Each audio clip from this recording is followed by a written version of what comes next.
J'avais 20 ans et on était en vacances dans le sud de la France et je marche seule le long de la route. Il y a un monsieur qui passe à côté de moi à vélo.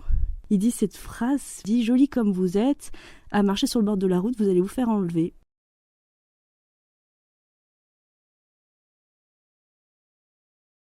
Et le monsieur a fait le tour du rond-point et est revenu à vélo me suivre et il a commencé à entamer la conversation. Il me dit le truc de on peut discuter, on peut parler et je dis c'est déjà entamé, allez on fait ça si vous voulez. Mais plus on marchait, plus il se rapprochait de moi jusqu'à me coller.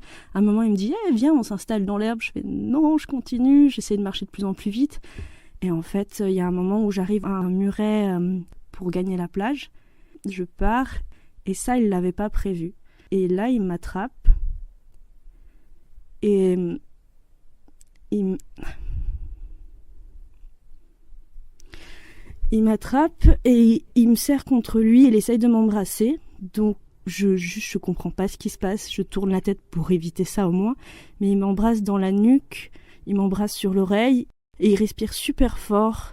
Et il est contre moi et c'est juste horrible, je frise, j'ai juste tellement peur à ce moment-là, je comprends tellement pas ce qui se passe et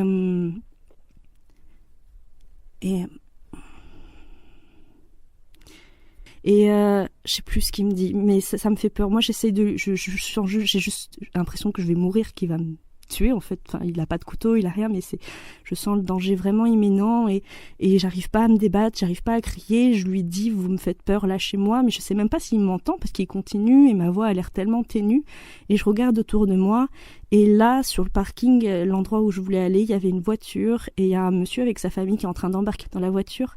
Mais je croise le regard de ce monsieur et en fait, une dernière fois, il me serre contre lui et en fait, il me dit un truc qui me sidère. Il me dit on se rejoint demain, il me lâche et je cours en fait, je saute par-dessus le muret et je pars.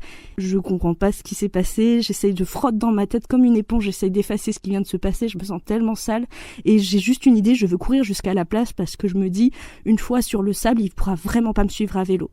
Et il y a deux choses qui restent. La première, c'est cette image de quand je regarde autour de moi alors qu'il est contre moi et qu'il essaie de m'embrasser au loin, au bout de la rue, il y avait un bois. Et là, je me dis, en fait, il n'avait pas prévu que je sauterais par-dessus le mur et il pensait que je serais arrivée jusqu'au bois et je sais pas ce qui serait passé dans le bois parce que là, il y avait personne.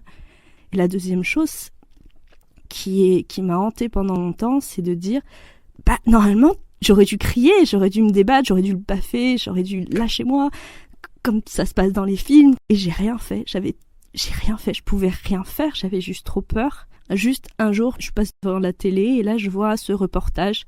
Il y a une dame qui dit il y a cet homme qui a commencé à me tripoter sur les quais du train et elle parle de ce principe de sidération.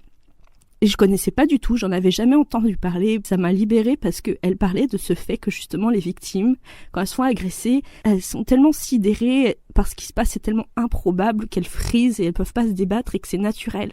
Et que c'était pas ma faute. Et c'était pas ma faute.